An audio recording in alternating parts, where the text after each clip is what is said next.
ಕೋಮು ಸೂಕ್ಷ್ಮ ಜಿಲ್ಲೆ ಕಾಫಿನಾಡಲ್ಲಿ ಪಾಕ್ ಪ್ರೇಮಿಗಳು ಮತ್ತೆ ಮುನ್ನೆಲೆಗೆ ಬಂದಿದ್ದಾರೆ. ಈದ್ ಮಿಲಾದ್ ಆಚರಣೆಗೆ ಟಿಪ್ಪು ಸುಲ್ತಾನ್ ಕಟೌಟ್ ಹಾಕಿ ದೇಶದ್ರೋಹಿ ಸಾಂಗ್ ಅನ್ನು ಹಾಕಿ ವಿವಾದ ಸೃಷ್ಟಿಸಿದ ಪುಂಡರು ಲಾಕ್ ಆಗಿದ್ದಾರೆ.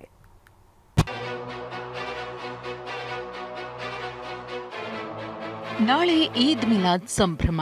ಮುಸ್ಲಿಂ ಸಮುದಾಯ ಹಬ್ಬಕ್ಕೆ ಸಿದ್ಧತೆ ಮಾಡಿಕೊಳ್ಳುತ್ತಿದ್ರೆ, ಇತ್ತ ಕೆಲ ಕಿಡಿಗೇಡಿಗಳು ಸಮಾಜದಲ್ಲಿ ಶಾಂತಿ ಕದಡುವ ಯತ್ನ ಮಾಡುತ್ತಿದ್ದಾರೆ. ಈದ್ಗಾಗಿ ಚಿಕ್ಕಮಗಳೂರಿನ ಟಿಪ್ಪು ನಗರದಲ್ಲಿ 40 ಅಡಿ ಎತ್ತರದ ಟಿಪ್ಪು ಸುಲ್ತಾನ್ ಕಟೌಟ್ ಹಾಕಲಾಗಿದೆ. ಕೆಲ ಪುಂಡರು ಇದೇ ಕಟೌಟ್ ವಿಡಿಯೋಗೆ ಪಾಕಿಸ್ತಾನ ಮುಜಾಹಿದ್ನ ಹಾಡು ಹಾಕಿ ಸಾಮಾಜಿಕ ಜಾಲತಾಣಗಳಲ್ಲಿ ಸ್ಟೇಟಸ್ ಹಾಕಿದ್ದಾರೆ. ಇದು ತೀವ್ರ ಚರ್ಚೆಗೆ ಗ್ರಾಸವಾಗಿ ಸಂಚಲನ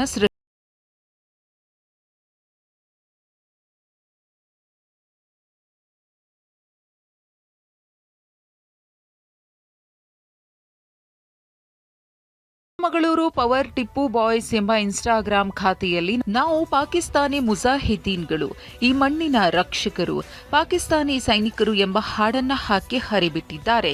ಈ ಪೋಸ್ಟ್ ವೈರಲ್ ಆಗ್ತಿದ್ದಂತೆ ಪೊಲೀಸರು ಸುಮೋಟೋ ಕೇಸ್ ದಾಖಲಿಸಿಕೊಂಡಿದ್ದಾರೆ. ಇಬ್ಬರು ಅಪ್ರಾಪ್ತರು ಸೇರಿ 30 ಯುವಕರನ್ನ ವಶಕ್ಕೆ ಪಡೆದು ವಿಚಾರಣೆ ನಡೆಸಿದ್ರು. ಅಲ್ಲದೆ ಇನ್ಸ್ಟಾದಲ್ಲಿ ಪೋಸ್ಟ್ ಹಾಕಿದ್ದ 23 ವರ್ಷದ ರೋಷನ್ ಎಂಬ ಪುಂಡನನ್ನ ಪೊಲೀಸರು ಬಂಧಿಸಿದ್ದಾರೆ.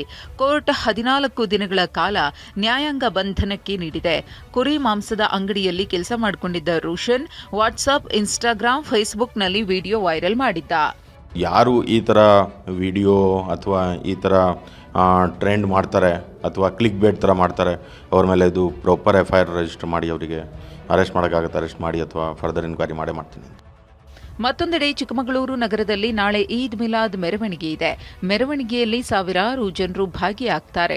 ಈ ನಡುವೆ ಎಲ್ಲೆಂದರಲ್ಲಿ ಕಟೌಟ್ಗಳು ರಾರಾಜಿಸ್ತಾ ಇದ್ದು ಆಕ್ರೋಶ ವ್ಯಕ್ತವಾಗ್ತಿದೆ.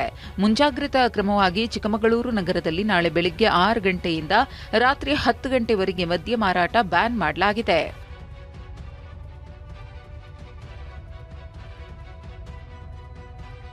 ಈ ನಡುವೆ ಬಿಜೆಪಿ ತೀವ್ರ ಆಕ್ರೋಶ ಹೊರಹಾಕಿದೆ.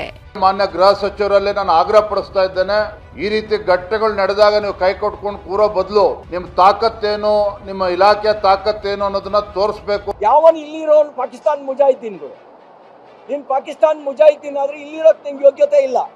ನೀವು ಇರ್ಬೇಕಾಗಿರೋ ಜಾಗ ಪಾಕಿಸ್ತಾನ. ಅಂತ ದೇಶದ್ರೋಹಿಗಳನ್ನ ಪಾಕಿಸ್ತಾನಕ್ಕೆ ಕಳಿಸಿ, ಅವ್ರ ಮೇಲೆ ಮೊಕದ್ದಮೆ ದಾಖಲಿಸಿ. ಗೋಹತ್ಯೆಯನ್ನು ಪರೋಕ್ಷವಾಗಿ ಪ್ರತ್ಯಕ್ಷವಾಗಿ ಮಾಡಿದ್ರು. ಆ ಸಂದರ್ಭದಲ್ಲಿ ತಡೆಗಟ್ಟದವ್ರ ಮೇಲೆ ಕೇಸ್ ಮಾಡಿದ್ರು. ಪಾಕಿಸ್ತಾನದ ಪರವಾಗಿ ಘೋಷಣೆ ಕೂಗಿದ್ರು. ಯಾರದಕ್ಕೆ ವಿರುದ್ಧ ಅಂತ ಹೇಳಿದ್ರು ಅವ್ರ ಮೇಲೆ ಕೇಸ್ ಮಾಡಿದ್ರು. ಈ ಸರ್ಕಾರವೇ ಒಂದು ರೀತಿ ಭಾರತ ವಿರೋಧಿ ನಿಲುವವರಿಗೆ ಬೆಂಬಲ ಕೊಡ್ತಾ ಹೋದ್ರೆ ಏನ್ ಮಾಡ್ಬೇಕು ಅನ್ನುವಂತ ಚರ್ಚೆ ಸಾಮಾಜಿಕವಾಗಿ ನಾವೆಲ್ಲ ಮಾಡಬೇಕಾಗುತ್ತೆ. ಒಟ್ಟಾರೆ ಪೊಲೀಸರು ತನಿಖೆ ಚುರುಕುಗೊಳಿಸಿದ್ದಾರೆ. ಪೊಲೀಸರ ತನಿಖೆಯ ಬಳಿಕ ಅಸಲಿ ಸತ್ಯ ಹೊರಬರಬೇಕಿದೆ. ಅಶ್ವಿತ್ ಮಾವಿನಗುಣಿ, TV9 ಚಿಕ್ಕಮಗಳೂರು.